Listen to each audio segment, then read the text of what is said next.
Hello, everyone, and thank you for joining us for the Country Roads Program information sessions today. We hope that we can answer all the questions that you currently have about the program. If we don't answer them during our presentation, please feel free to reach out to us. You can reach out to myself, Kayla Richard.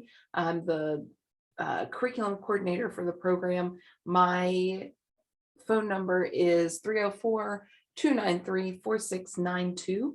And then they will patch you into me, or my email is kayla.richard@hsc.wvu.edu. And if you reach out in either of those ways, I will get back with you as soon as I possibly can.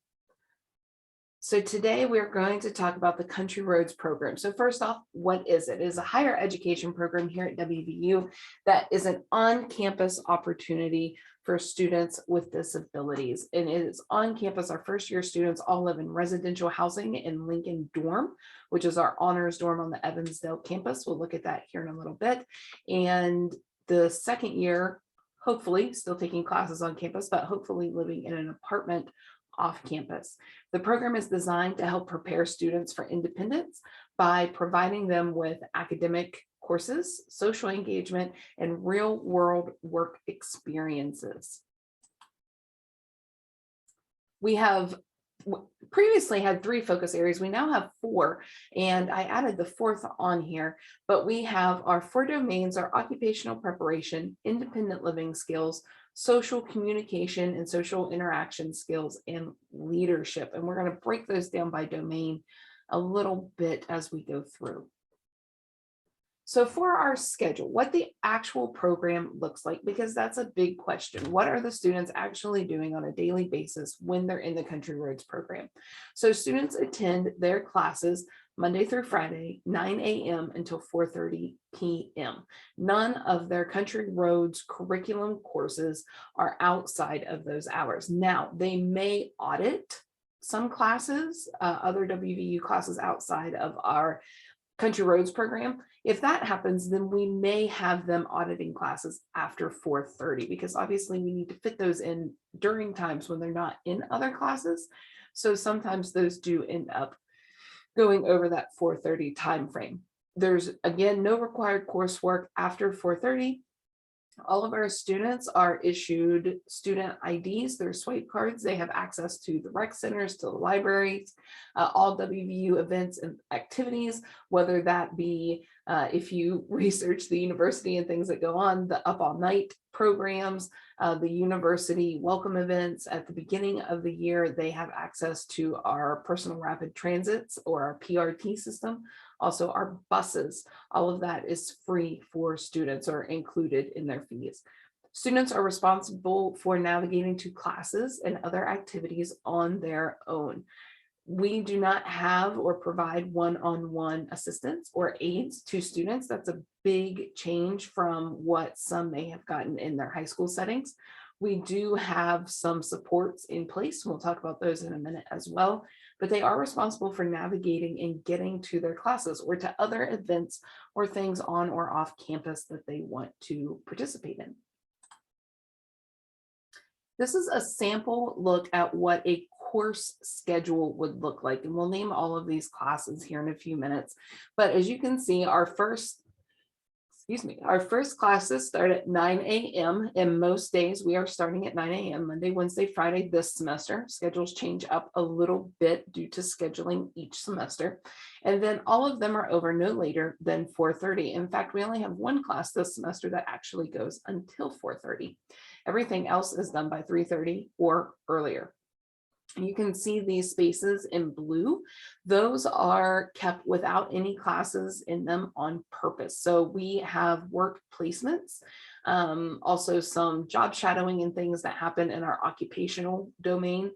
And those days we have 1 morning and 1 afternoon that are kind of earmarked, if you will, so that our students can go out and work in locations in those places, because some folks that work with us or that they work with do not have availability in the morning and or the evening. So if we have at least 1 day a week where we have a morning provided or an afternoon provided, that makes our scheduling for those things much easier.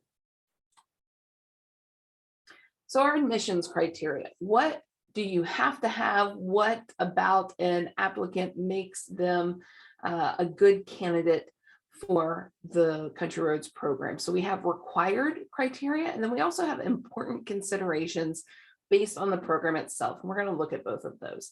The first thing you also need to know when you're looking at these considerations, and as we go into schedules and coursework here in a few minutes, is that we have two program tracks. So the Country Roads program as a whole is a 2-year program.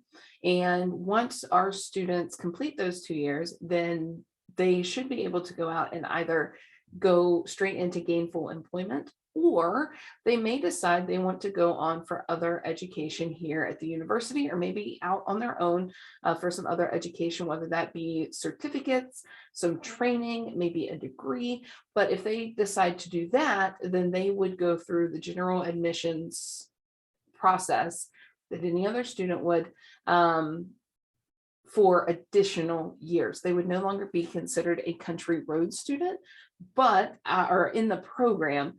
Our faculty and staff, though, would still provide supports as necessary to help them in that transition.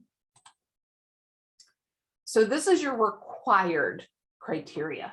So we have to have documentation of an intellectual disability, and there are definitions on our website if there's ever any questions for them. The student has to have completed 4 years of high school. That does not have to be a traditional diploma. It could be a modified diploma or even a GED. The student has to be ages 18 through 26 by the end of August of the year that they're applying. IQ documented of less than 75 and or a developmental disability. They also have to have adult rights as a US citizen. So again, part of that being at least 18. And then also they have to be their own guardian. They have to be in control of their own rights. Other criteria. So this is the other things that we look at with applicants coming into our program. And as we go through this, hopefully these things will all make sense as to why they are sought after qualities in our students. So one, they have to be able to independently administer and manage medications and their medical needs, whether that just be taking a nightly medication, or if we have someone who has maybe some more advanced medical needs that they need some help with doing. That could be something where they have to be in control of giving their own injections, changing some medical equipment, whatever that might be. They have to be able to do that independently. Obviously, mom and dad aren't going to be here on campus with them, and they don't have one-on-one staff with them. So anything medical, they have to know how to handle it. Having a reading ability and comprehension that's at a 3rd grade level. They are going through courses. Everything in our program is set up very, very closely to what a college program would be set up. They're getting the full college experience. Obviously, our classes are geared more to that independent living curriculum, but they are still having to read, write, turn in homework, do assignments, participate. So having that 3rd grade reading level is pretty important. When we look at that 3rd grade reading level, if you think of the Big Nate books or Diary of a Wimpy Kid, those are about at a 3rd grade reading level. So just to kind of give an idea where that might fall. When we look at Lexile scores, I've had parents ask about, well, how do you measure 3rd grade reading level? When they are evaluated for their IEP and for their psych evals, which both are also turned in with an application, that should be able to tell us what we need to know. But if you have a Lexile score or something, which sometimes is tested with an IEP, that's also great for us to have that sort of level. And normally somewhere 500s would be good. Utilizes basic functions of technology, calculator, cell phone, computer. The students communicate a lot by email. Being able to answer a phone, being able to text. That's how most of them communicate with one another, also with their peer mentors. Also their computer, all of their assignments and things are in a program called SOLE, S-O-L-E, which we'll look at here in a minute. and they have to be able to navigate in those systems. So being able to have a basic understanding of how to work a computer. They also have a computers and technology class. So they do get, again, that scaffolding. We help teach them how to use that. But if that is something that's very, very difficult, that might be a big challenge. They're able to function independently for a sustained period of time. They're with their instructors throughout class, that 9 o'clock to 4:30. They may be with peer mentors or other Country Road students or non-Country Road students, but they are, again, living in a dorm just like a college student. So they have to be able to be independent during that time frame. They do live with another Country Road student while they're living in the dorms, but again, our students aren't responsible for any other student, just like we wouldn't ask any other college student to be responsible for their roommate. So same goes with us. Are sociable with groups of new people. We understand that a lot of students that would apply for our program with disabilities, this is something that's very hard for them, but they still need to be able to socialize with groups of people. Our program is designed to help them with that, but they are responsible for reaching out to their teachers if they need help. They are responsible for reaching out to their peer mentors to get together and do something. So we still need them to be able, with some time, to be able to do those things. They're able to handle changes in their routine. You saw from our schedule, unlike what they probably had in high school, we don't have the same classes every day. We also have some gaps in our schedule sometimes. So having students that are able to kind of roll with that, our weeks, week to week, pretty much do mirror each other. So there is still routine and sort of a set schedule, but things do change. So being able to handle that is difficult for some. But if they can't handle that at all, then again, that might be something to think about. Can take direction to complete assignments. So all of our staff and faculty here within the program are here for the program. So they are very, very good at working with the students, helping them with assignments. Most have office hours that they can call and work with them. Most would stay after class and help. We have study sessions every Thursday.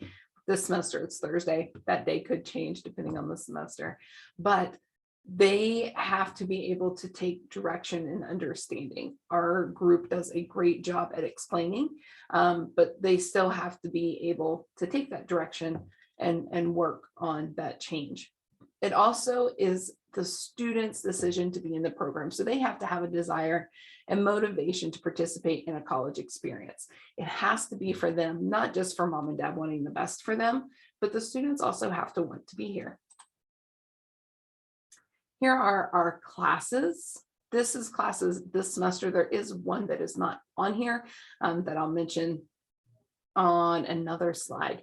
But we have writing and comprehension. We have money smarts, which is our financial literacy. We have our medical management, talking about how to manage one's own medical needs. Not only that, how to fill out a form at a doctor's office, how to talk to your doctor about what's wrong, what's appropriate to talk about, understanding their own disabilities. A lot of our students come into the program and don't realize that they have a disability. So understanding why they may do some of the things that they do and how to get supports for that, not only themselves through, you'll see self-advocacy and determination down toward the bottom, but also in the workforce, how to make sure that they're getting the accommodations that not only they deserve, but that they're entitled to. Computers and technology.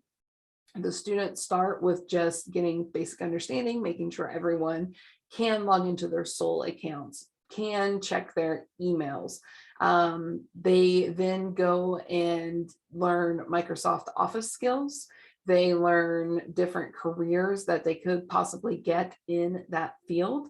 They also learn about the different industries that use technology and how that technology is used so that they can have some of those skills to put on their resumes. Occupational skills. This is a course where they will end up with a portfolio when they graduate from our program. And those occupational skills, they write a resume, cover letters, they gather references, they go and get some certificates, things to really build up that resume. They work and get at least an hour a week of some kind of job shadowing or work placements. The first semester, they really work in or at a site in a location where they are really honing in on those soft skills. A lot of our students have not really worked paid positions before. We do have a few that have, but most have not worked paid positions. They maybe have done some sort of rotation in their high school programs, but they haven't really gotten to focus on what it's going to be like in the workforce when they're getting paid and they have to hold down a job. So the first year, they work some placements that set up a routine, following instructions, when to ask your supervisor questions, what kind of questions are appropriate. And then the second year, we work on finding placements for them that are more aligned with their career goals. Health and well-being, this is a course where they get to go to the rec center. There's a lot of physical activity involved. They also work on setting lifelong health and wellness goals that some could be through nutrition. It also could just be living healthy lifestyles and how to go about making that a pattern so that they continue it once they've left the program. Mock classroom is more of a classroom simulation.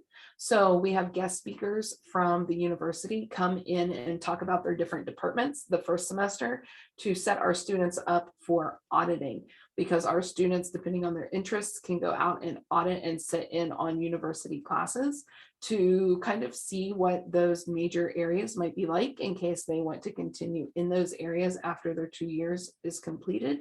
It also allows them to see what is appropriate, is not appropriate to be doing in that sort of setting, which once they leave the program can also go outside of the classroom in the workplace. Team building, relationships. These are ones, team building, really looking at soft skills, working with others, becoming a college student, transitioning to someone who lives in an apartment. Relationships, how to work with other individuals. It also goes into partnerships. It talks about sexual relationships and what consent is.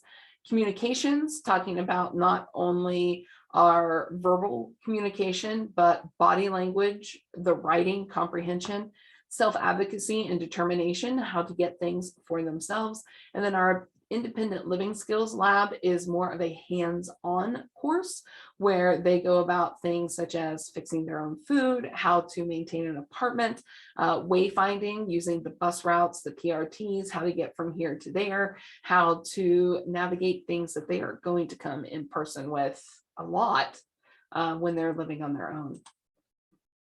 This is a picture of some of our current students with one of our guest speakers from the FBI, which is one of the great things about our program. We have a lot of extra opportunities that come along, and that could be some of these work locations or our guest speakers, certifications, different things that aren't necessarily as prevalent in other college classes.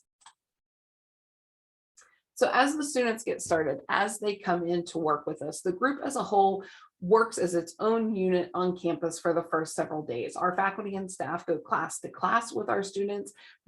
All of their classes are together throughout the entire semester, each semester. But the first week or so, they are really kind of moving as this single unit. Once the instructors stop going to classes with them, some of them will start going on their own. Some of our students still go class to class together, but most are starting to find their individuality a little bit. So our students go with the faculty and staff the first day or two. The faculty and staff remain with them, but the students start leading the routine, going class to class, and then they get to step out on their own without faculty in class going with them. The students go through that campus procedure in lab settings to get the experience. They ride the PRTs, they take the buses, they get to know their schedule, where their classes are. They go and check out the mountain layer. They go to all the first week on campus events that all the other students are going to, the concerts, the football games, whatever it might be. Our program also has a 24/7 teacher on call number. This is a thing that I think allows parents to take a sigh of relief. There is a 24/7 teacher on call where one of our teachers or our faculty or staff are on call 24/7 every day of the week, every hour of the day, as long as students are on campus. That if the students need anything, they have that number and it is directed to whichever teacher is on call for that week. We have rotations with 7 of us, that each person is on call during an assigned week. And this could be answering things related to, I went to up all night and there's no more buses running. What do I do? The PRT broke down. I'm going to be late for class. Where do I go? What do I do? I'm going to be sick if they're sick or they're out because they have COVID and they can't come to class for a few days. The teacher on call is the person they call, similar to calling a manager and having to request time off work. Teacher on call communicates that with all other teachers. They also begin contacting their peer mentors. So each one is set up with several peer mentors during the first week. They start reaching out to those peer mentors and our peer mentors start going and doing things with our students. We have 3 different types of peer mentors. We have our OT mentors, our social mentors, and then our ones that help with our health and well-being. And those each kind of have a different specialty that they're helping with. And depending on what the students are wanting to do, depends on which mentors they would be working with.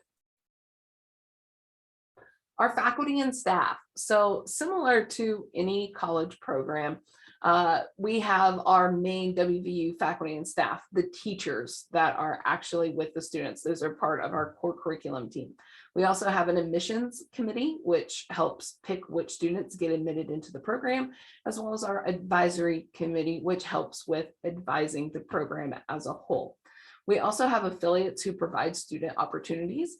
These could be individuals within the university that are coming and being guest speakers. That also could be people outside of the university coming in, being guest speakers, allowing our students to have job placements.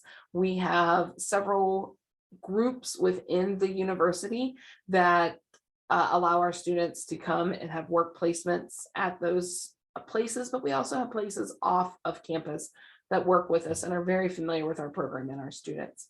Then we also have our students who work as peer mentors and can also add in for extra support and connections for our students, because all of our peer mentors are current WVU students as well. Our tools for success. So first off, our teacher on call. Very, very important. Anything our students need, they can call that number. We normally get several calls during the first week or so, and then those calls start to slack off. We have our ringers on, whoever's on call each week. Again, so if there's something that happens at 1 a.m., we still get to call, we still answer, and we still help the students. We also have resident hall assistants. So all of our students live in a residence hall in a dorm, and they have RAs or resident assistants that live on the floor with them. Our students live on the main floor of Lincoln Hall. So they have 2 RAs, one male, one female, that live in the facilities with them that can help with general dorm type questions. Their main source of communication, other than texting and cell phones, is their email. That is how the teachers communicate. That is also their student IDs and information, is how they will request football and basketball tickets, how they will sign up for things in the university with the Engage system, how they sign up for volunteer hours through iServe. So being able to use that email and communication. And then SOLE, there's that SOLE. And this is a look at what that looks like on our students' end. So if your current child, or if you are the student watching this, if you use some sort of Blackboard application, whether that's been Google Classroom or Soul or Harmony or something, this is where all of the classwork is posted. So each of our courses have their own folder, and then any assignments or copies of PowerPoints or notes, anything like that, all go within each class folder. That also includes a syllabus. Again, college classes set up that way for our students that want to go on and pursue something in college after their 2 years. So we have a course syllabi for each of these courses. The grade book and all of the grades for assignments that the students are doing, that is also housed within this sole program. And again, each course has its own work. So there are assignments for Smart Money, there are assignments for Mock Classroom, there are assignments for communication. Each one has its own things that are tied to it. Curriculum overview. So just to make this make a little more sense, our average freshmen take 15 to 18 hours per semester, averaging about 5 to 6 classes per semester. Our country road students are taking between 16 and 18 hours, and they are taking 10 to 12 classes per semester. So our hours are very, very close to what an average freshman would take. However, if you look at our classes per semester, our country roads classes are about double. That seems extreme when we look at just those numbers. But how I would prefer to explain this is, if you remember back to the beginning of this presentation, there were those 4 domains on the screen, leadership being the 4th, our occupational skills, our independent living skills, and our social communication skills. Think of those more as our classes. Standard college class, if we have 5 to 6 classes per semester, say 5 classes, each of those classes are probably 3 hours worth of work, which means each one of those classes are meeting 3 times a week. Okay. Ours are only meeting once a week for an hour apiece. So that's why our hours still line up pretty equally, but our classes do not. However, all of our classes are housed within one of those domains. So if we are having independent living skills, medical management, and self-advocacy, all of those are aligned with independent living skills. So all of those are going to very closely align in what they're doing, what they're teaching. So it's more like a class as a domain. And then what I have up here is our 10 to 12 classes per semester. Those are the actual topics that they're covering, but 3 of those classes would all be revolving around independent living. So hopefully that makes a little more sense. You'll also notice that each of our classes are worth 1 hour, then the math doesn't math that 10 to 12 classes is 16 to 18 hours. That is because our students also work their work placements, which count as hours, they're additional hours. We also have a couple classes that are worth 2 credit hours because they have a slightly extra amount of work associated with them, health and well-being being one of those. That class is actually 1.5 hours each week rather than an hour. So those things start to factor in and give us a couple extra hours. Course examples, again, technology, they're doing a lot with Microsoft as well as just learning technology and what that's like out in the world. And that could be something even related to social media and how to be responsible online. Our relationships, we use a curriculum called Elevate Us and Relationship Smarts, and both of those are used in our relationships class.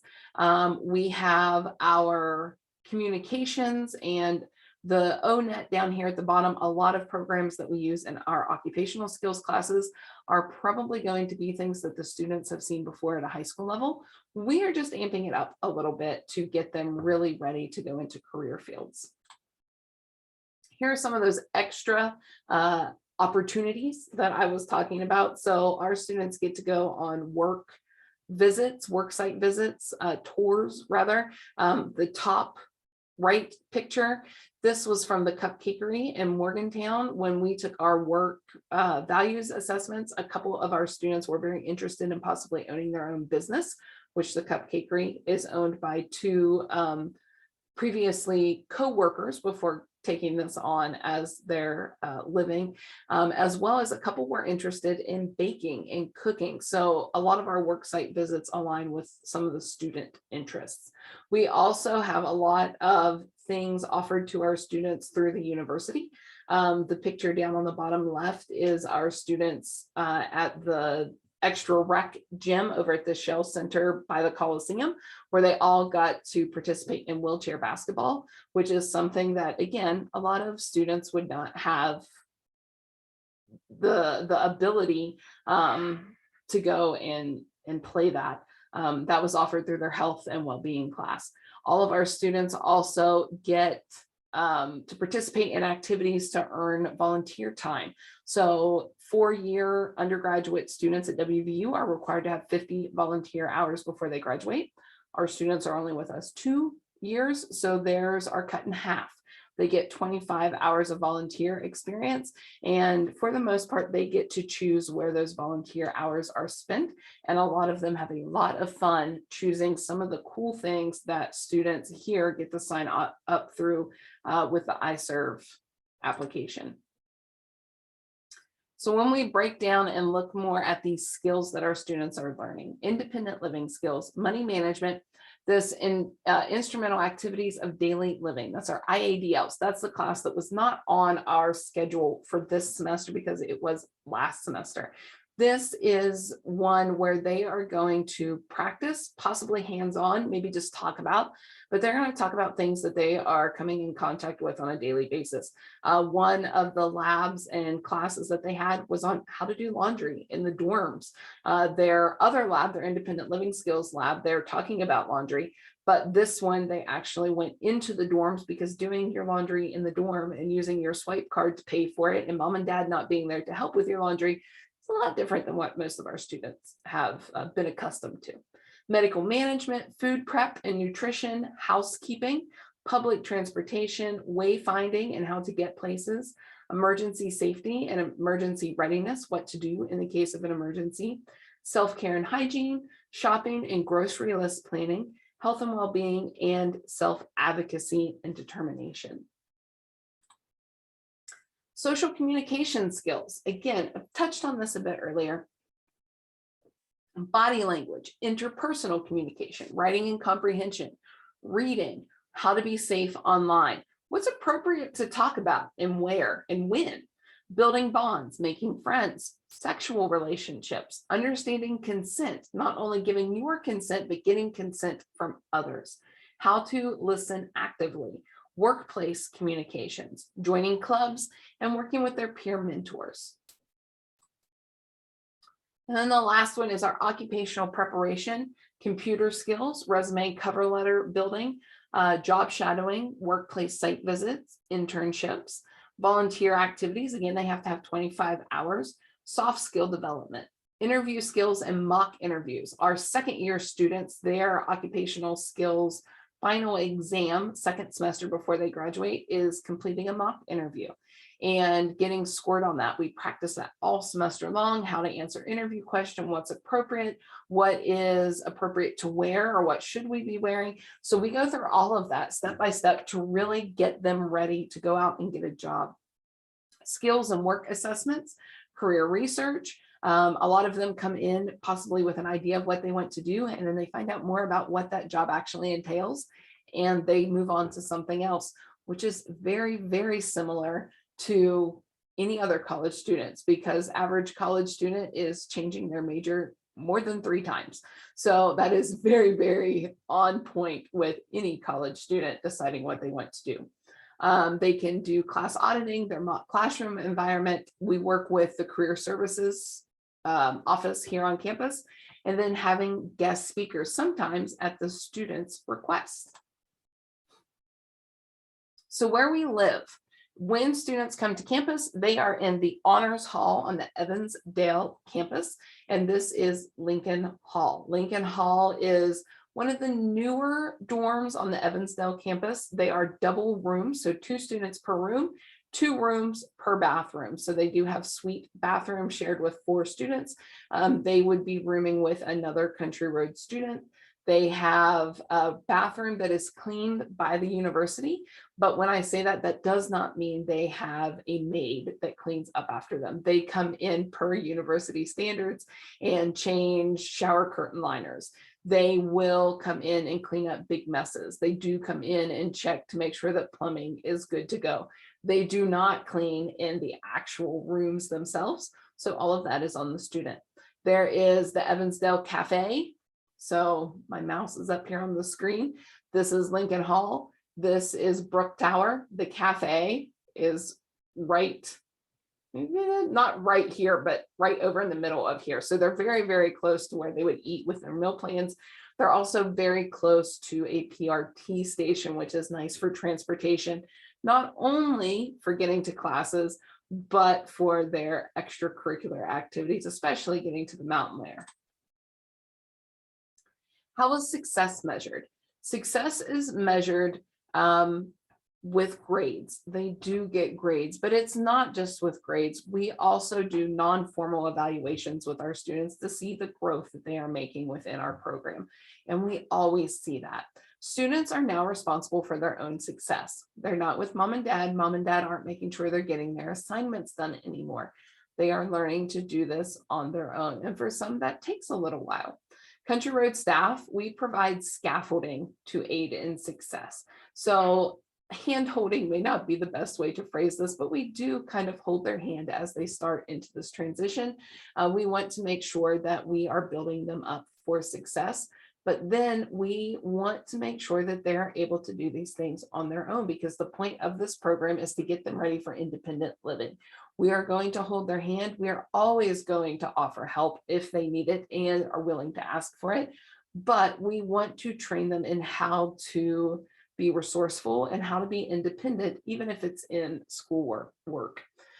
Students are given a grade in each class. They must keep a 2.0 GPA. This is university requirements in each domain. If not, then students may be put on academic probation. They also have to be passing 67% of their courses. So ours are taking 12% or 12 classes, and they have to be passing approximately 2/3 of those. If not, they could be put on academic probation.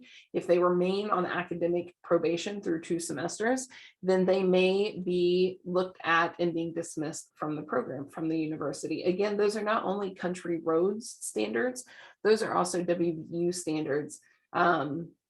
And are on a case-by-case basis. This is not something that happens often, but it is something to be aware of when you're looking at the program. Student parent expectations. So obviously our students are going to have a lot of expectations. They're the ones in the program, but we also want to be sure that we are supporting and giving appropriate expectations of our parents. So the first thing to remember is if your child is accepted into the Country Roads program, they are now a college student. And if this is your first child that has ever gone to college, it's a rough transition for the parents. So they are now a college student. They are now responsible for their own success. We also know that it is hard for parents when they do not know everything going on. Unlike more than likely what was happening in high school, where you had a direct line of communication with your students' teachers, maybe guidance counselor, principal. We do now have FERPA. They are adults, and there is protected information about their education that we are just not going to be able to share with parents. We do have release of information. We do have maybe some situations where we would include parents, but there's just some information you're not going to get from us as staff. Now, if you talk with your students, they are free to share whatever they would like to share with you, from their grades to what's happening on a day-to-day basis. We also offer monthly parent meetings. These are more of a support put in place for our parents. Again, we're not going to talk to you individually about what's going on with your student or your child, but we talk to the parents as a group, as a unit, which is sometimes nice for some of the parents to meet each other as well, to kind of have each other to talk to. But also our mental health expert here at the university, as well as some of our curricular committee or our teachers on staff. We join in on those parent meetings to let you know what the group has been doing in classes, some things that maybe you could prepare for, especially going into the first winter break and being prepared for a college student to come home. Again, especially if this is your first child in college, that can be a little overwhelming. For our students, they are now adults. For students, you are now adults. So you are going to be treated like an adult. You need to be able to care for your general independent living needs. And we talked about these earlier in the presentation. So you have to manage your own medication. You have to clean your dorm. You have to work on your own cleanliness. How often do we shower? Mom and dad aren't going to be there to tell you to take a shower. So you have to be aware of those things. Communication, you have to be willing to ask your instructor if you're having a problem. In the beginning, we're going to work a lot with you, but sometimes it's hard for us to know if you're struggling. So sending an email or a text message or a phone call, you have to be willing to do that. Academics, you have to check your email. You have to check your assignments. And then logistics, it is up to you to get around campus. It's a lot of walking. It is a lot of walking on a lot of hills. So you have to be the one that is manning that yourself. You have to set your own alarm clock to wake yourself up. Mom and dad aren't here to wake you up anymore.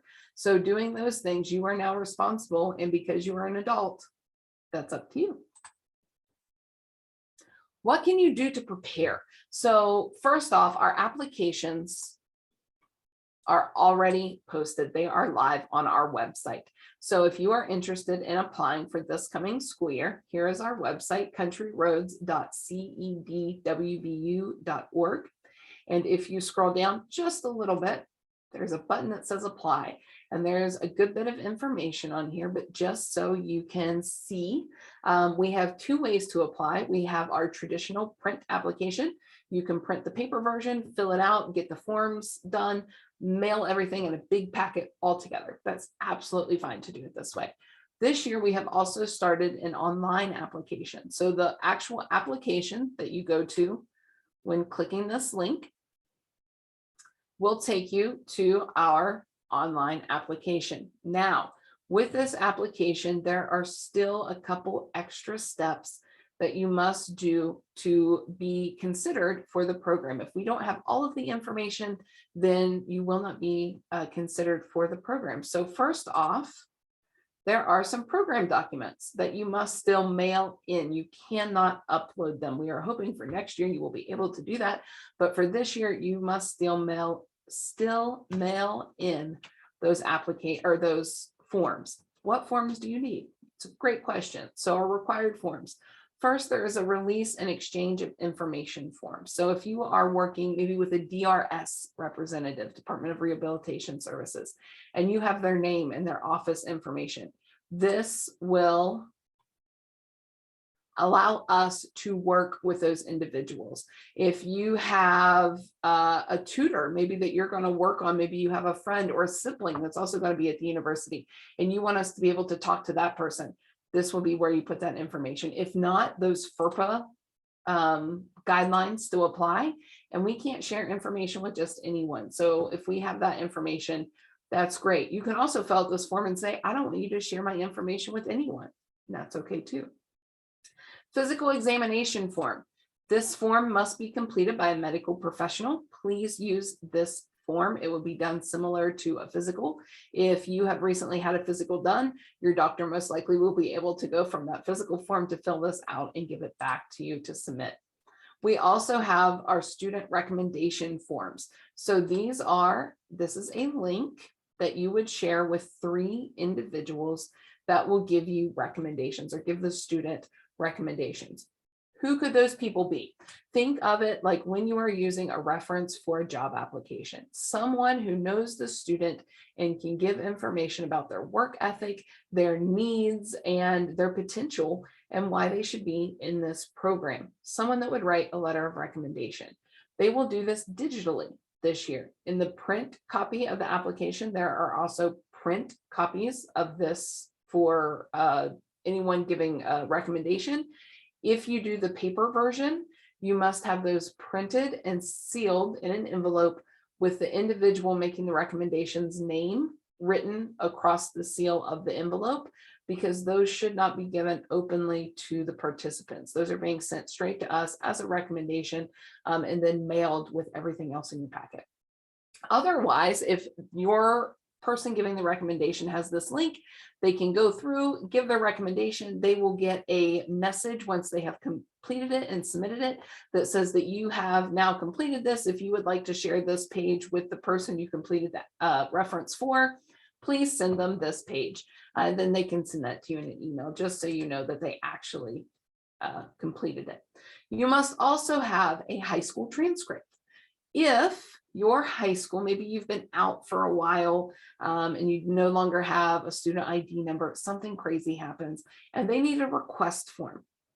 This is very unlikely, but if they need one, we have a request form on our page that you can use with our address in it so that you can have them send us your transcript. If there is an amount to that, again, this is most likely only if the student has been graduated from high school for a little bit of time, because most likely they're going to give you a free copy of this upon graduation. But if you need money, this would be determined by your high school or the institution that has your transcript, not by us as Country Roads. This is a request form, again, only if your high school or institution would request a form like that. What else do you have to have? There is an application fee. This happens with all applications at all universities. It is only $25, and that check can be written to West Virginia University Center for Excellence in Disabilities, the WVU-CED. We also need, if you have any behavior records. So along with that transcript, if there are any behavior records, those need included. If the student does not have any behavior records, which is oftentimes the case, then if student has no record, please send a letter from the high school stating there is no record. That could come from anyone in the high school. Most times it would come from a counselor or principal, but it also could come from like the office manager or someone who may give those records. We need the most current IEP for that student. Not only so we know the accommodations that were used for that student, but those also tell us more about the student's disability.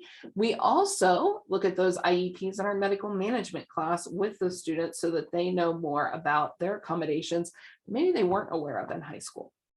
The last part is we need a comprehensive and individual evaluation. This includes a psych eval, an adaptive behavior score assessment, and your social emotional functioning. So we need this something within the past 3 years. If it has been longer than 3 years, that would be something you would need. Most have these when they've gone through the IEP process for most disabilities. If not, this is also something that you could go ahead and start getting. That should be it. So 5 forms, 3 recommendations using that link, the student recommendation form, and then also your $25 application fee. The last thing on here is for your FAFSA. So I'm going to go back to our PowerPoint here and complete your FAFSA. So if you have never had a student go to college before, you may not be familiar with what the FAFSA is. FAFSA stands for Free Application for Federal Student Aid. A lot of times high schools will have a FAFSA night or like a parent night where they will go over the FAFSA process. Those are up right now as well. You can start doing while working on your application. The kind of soft deadline for West Virginia is March 1st. Yes, March 1st. So definitely start working on this. If you don't get it done by March 1st, it is not the end of the world. It just does close off some scholarships and things that students might be able to get to help pay for the program if they miss that date. So definitely try to get it in by March 1st. Our financial aid office is incredible with working with individuals, not only in financial aid, but especially in this FAFSA process. If you need any help doing this, obviously you can call us, but I would highly recommend talking to our financial aid office. Their number is 304-293-1988. And if you call and tell them that you are applying for the Country Roads program and you just have some questions, they're going to help you out. Like I said, they are great to work with in their office. Also, start working independently now to help get ready. What we see a lot of times with our students when they come, we don't see that they are having problems because of their disability. A lot of times we'll see that students are having problems because mom and dad have done a lot for them before they came to college. So when you go to a doctor's appointment, have your child be filling out the paperwork. Have them setting their own alarm and getting up. Have them have chores, have them pick up after themselves, have them clean their own restroom. If you're going on vacation, have them help be the navigator and read the GPS or the Google Maps or whatever it might be. Help them practice wayfinding, whatever it might be.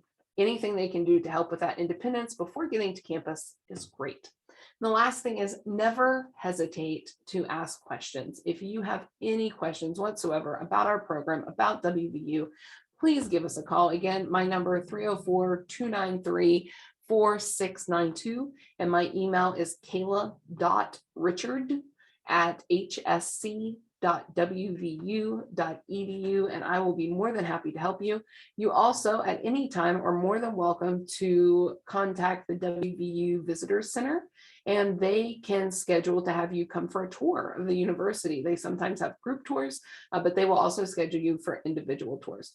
Please know that those tours are for the general college population. They do not have a version of that tour just for country roads.